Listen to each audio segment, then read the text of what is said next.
আর হবে না ভূমি জরিপ, এই একটি প্রমাণ সংগ্রহে রাখুন।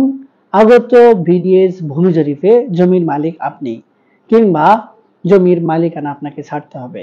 সুপ্রিয় ভিউয়ার্স, কোন ডকুমেন্টটি সংগ্রহে রাখতে হবে, তাছাড়া জমি কোনোভাবেই ভূমি জরিপে অন্তর্ভুক্ত করা যাবে না, আজকের এই ভিডিওটিতে এই সকল বিষয় নিয়ে বিস্তারিত আলোচনা করব।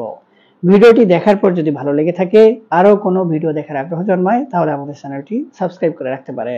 আসসালামু আলাইকুম। বর্তমানে সারা দেশে বিডিএস ভূমি জরিপ নামে একটি ভূমি জরিপ কার্যক্রম চলমান রয়েছে। এই ভূমি জরিপটি ইতিমধ্যে সাভার এবং নারায়ণগঞ্জে শেষ হয়ে বেশ কিছু জেলা ভিত্তিক এলাকায় চলমান রয়েছে। এবং এই বিডিএস ভূমি জরিপ কার্যক্রম চালানোর সময় চলমান বিডিএস ভূমি জরিপে অন্তর্ভুক্ত কর্মকর্তারা কিছু বিষয় উপলব্ধি করেছে।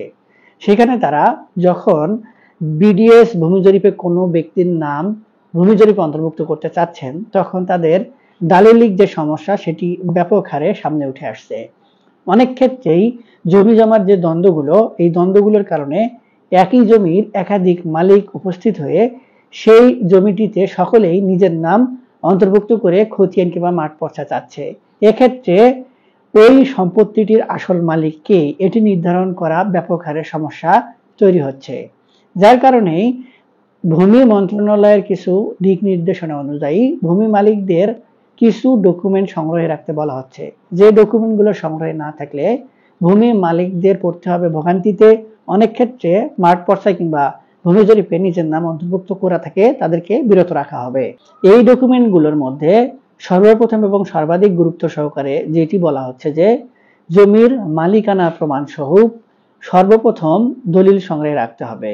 যদি কোনো ব্যক্তি কোনো সম্পত্তি ক্রয় করে কিংবা সাবকবলা দলিল বলে সম্পত্তি অর্জন করে, তাহলে ওই সাবকবলা যার কাছ থেকে তিনি নিয়েছেন তার কাছে যত ভায়া দলিল রয়েছে, কিংবা তার কাছে যদি ওয়ারিশান সূত্রে প্রাপ্ত সম্পত্তি হয় তাহলে বন্টন দলিল, যদি তিনিও আবার সাবকবলা কারো কাছ থেকে করে নেন তাহলে সেই দলিলগুলো সংগ্রহে রাখতে বলা হচ্ছে।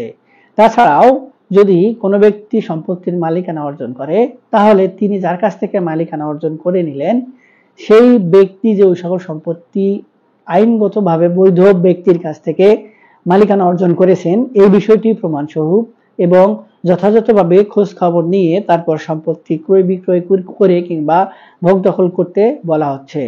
তাছাড়া অনেক সময় অনেক ব্যক্তি কারো কাছ থেকে লিজ নিয়ে, বন্ধক নিয়ে অন্য একজন ব্যক্তির কাছে সম্পত্তিগুলো অত্যন্ত চতুরতার সহিত বিক্রি করে দেয়। এবং এক্ষেত্রে যেহেতু প্রাথমিকভাবে আমাদের দেশের সাব রেজিস্ট্রি অফিসগুলো অতটা অত্যাধুনিক না, কিংবা খোঁজ খবর নেওয়ার ক্ষেত্রে তারা তেমন আপডেট না, কিংবা নেওয়ার সুযোগ থাকে না, যার কারণে সম্পত্তিগুলো এই যে চতুরতা কিংবা প্রতারণার জন্য অনেক ব্যক্তি মালিকানা প্রতিষ্ঠিত করে, কিন্তু মালিকানা অবৈধ বলে বিবেচিত হয়। এবং এই অবৈধ ব্যক্তিরা যখন এই ক্রয়সূত্রে সাবকবলা দলিল নিয়ে এসে সম্পত্তির মালিকানা দাবি করে, তখন ওই সম্পত্তির আসল মালিক যারা, তারাও যখন ওই সকল সম্পত্তির মালিকানা দাবি করে মাঠ পর্চায় তাদের নাম অন্তর্ভুক্ত করতে আসে, তখনই দেখা দেয় নানান ধরনের বিড়ম্বনা।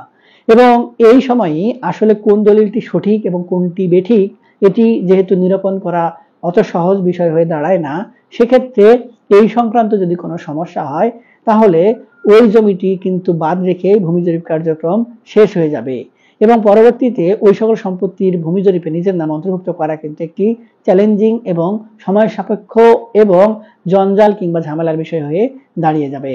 এরপরে আরেকটি ব্যাপারের ক্ষেত্রে সর্বাধিক গুরুত্ব দেওয়া হচ্ছে, সেটি হলো ওয়ারিশান সম্পত্তির ক্ষেত্রে যদি কোনো ওয়ারিশ তার অংশটুকু নিজের নামে ভূমি জরিপে অন্তর্ভুক্ত করতে চায়, তাহলে তাকে ওই সকল সম্পত্তির নিজেদের ওয়ারিশদের মধ্যে, অর্থাৎ একাধিক যদি ওয়ারিশ থেকে থাকে, তাহলে সেই ওয়ারিশরা নিজেদের মধ্যে যেন বন্টন দলিল তৈরি করে রাখেন। যদি বন্টন দলিল তৈরি না থাকে, শুধুমাত্র নামজারি কিংবা খারিজের মাধ্যমে ভূমি জরিপে নিজের নাম অন্তর্ভুক্ত করতে চায়, সেক্ষেত্রে যদি অন্য কোনো ওয়ারিশ এসে বাধা প্রদান করে, কিংবা দেখা যায় যে এমন পরিস্থিতি হয়ে দাঁড়িয়ে রয়েছে যে ভূমি জরিপে যদি কোনো একজন ব্যক্তির নাম এই বন্টন দলিল কিংবা বাটোয়ারা দলিল ছাড়াই ভূমি জরিপ অন্তর্ভুক্ত করে দেওয়া হয়, তাহলে পরবর্তীতে জ্ঞানজাম তৈরি হতে পারে। সেক্ষেত্রে ওই ভূমি জরিপের কার্যক্রমের আওতায় ওই জমিগুলো কিন্তু বাদ রেখে কিংবা ওই সকল ব্যক্তির নাম বাদ রেখে ভূমি জরিপ কার্যক্রম শেষ করা হবে। এই যে বিষয়গুলো, এই বিষয়গুলোকে কিন্তু অত্যন্ত গুরুত্ব সহকারে দেখা হয়েছে। এক্ষেত্রে যে ওয়ারিশান সম্পত্তির অনুকূলে কিছুদিন আগেই ভূমি মন্ত্রণালয় থেকে একটি প্রজ্ঞাপন দেওয়া হয়েছিল যে যদি কোনো ব্যক্তি দ্বয় অর্থাৎ কোনো ওয়ারিশরা বটরা দলিল কিংবা বন্টন দলিল ছাড়াই নিজের নামে নামজারি কিংবা জমা খারিজ করে নিতে চায়, সেক্ষেত্রে ওই সকল ব্যক্তি দ্বয় তারা একত্রে যৌথ খতিয়ানের জন্য নামজারির আবেদন করতে পারবেন। এরূপ আবেদনের পরিপ্রেক্ষিতে ভূমি অফিসের কর্মকর্তা তাদের নামে যে যতটুকু অংশ পাবে সেটি উল্লেখপূর্বক যৌথ খতিয়ানে নিজের নাম অন্তর্ভুক্ত করে দিবেন। এক্ষেত্রে কে কোন দাগে কতটুকু সম্পত্তি ভোগ দখল করছে এই বিষয়ে কিন্তু উল্লেখ তারা পাবেন না।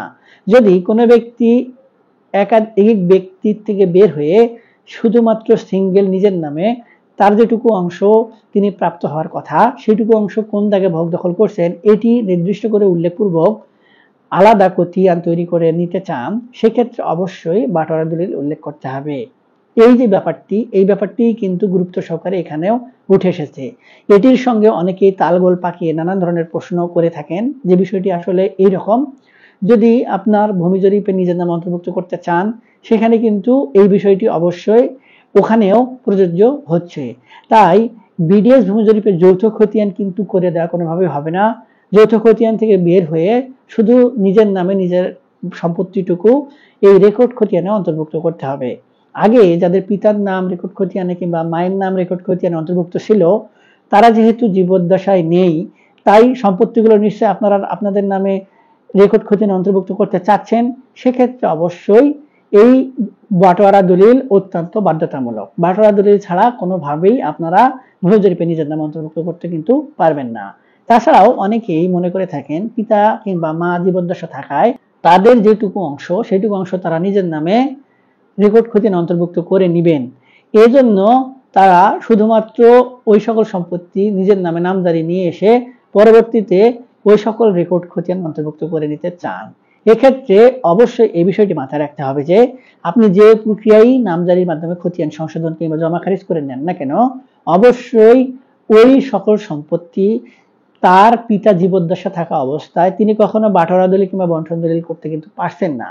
তাকে অবশ্যই সাবকবলা দলিল কিংবা হেবা দলিলের বলে নামজারির জন্য কিংবা রেকর্ড খতিয়ানে নিজের নাম অন্তর্ভুক্ত করে নিতে হবে।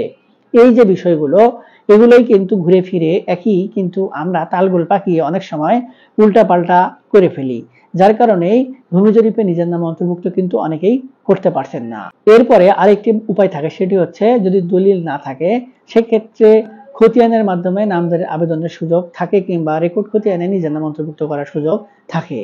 এক্ষেত্রে অবশ্যই যে বিষয়গুলো মাথায় রাখতে হবে সেটি হলো আপনার যদি কোনো ওয়ারিশ না থেকে থাকে, শুধুমাত্র একজনই আপনি ওয়ারিশ থেকে থাকেন, তাহলে এক্ষেত্রে শুধুমাত্র আপনি ওই সকল সম্পত্তি ওয়ারিশান সনদে আপনার নাম উল্লেখপূর্বক আপনি নিজের নাম এই রেকর্ড খতিয়ানে উল্লেখ করতে পারবেন।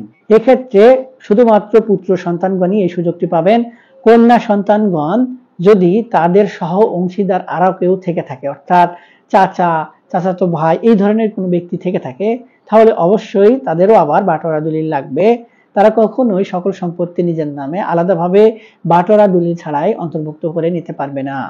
তবে যদি কোনোভাবেই পিতা কিংবা মাতা তাকে জীবদ্দশা থাকা অবস্থায় সকল সম্পত্তি হেবা করে দিয়ে যায়, সেক্ষেত্রে তিনি এই কাজটি সম্পন্ন করতে পারবেন। তাছাড়া কোনোভাবেই সেই সুযোগ পাওয়ার কোনো উপায় নেই। সুপ্রিয় ভিউয়ার্স, এই হচ্ছে বিষয়।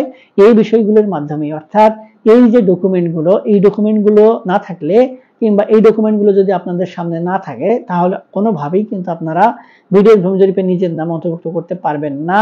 যদিও বা কোনো উপায় অবলম্বন করে আপনারা নিজের নাম অন্তর্ভুক্ত করে নেন, তাহলে পরবর্তীতে কিন্তু রেকর্ড খতিয়ান সংশোধন করার জন্য যেভাবে মিসকেস করা যায়, করে সংশোধন করা যায়, ঠিক সেম উপায়েই কিন্তু অন্য কোনো মালিক, যারা আসল মালিক কিংবা অন্য কোনো ওয়ারিশ যদি আপনাদের এই রেকর্ডটি সংশোধন করতে চায় তাহলে কিন্তু তারা সেটি পারবে এবং আদালতে শরণাপন্ন হলে এই বিষয়টি তাদের করে দেওয়া হবে। সুপ্রিয় ভিউয়ার্স, এই আলোচনা শোনার পরেও যদি আপনাদের এই সংক্রান্ত বিষয় নিয়ে আরো কোনো ধরনের প্রশ্ন থাকে কিংবা কোনো কিছু জানার থাকে, তাহলে আপনার হাতে থাকা স্মার্টফোনটির মাধ্যমে আপনি অনলাইনে সার্চ দিয়ে বিষয়গুলো সম্পর্কে অবহিত হতে পারবেন।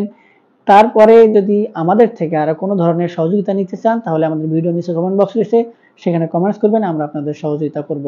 আজকে এই পর্যন্তই, দেখা হবে সামনে নতুন কোনো ভিডিওতে। ততদিন পর্যন্ত ভালো থাকবেন, ধন্যবাদ।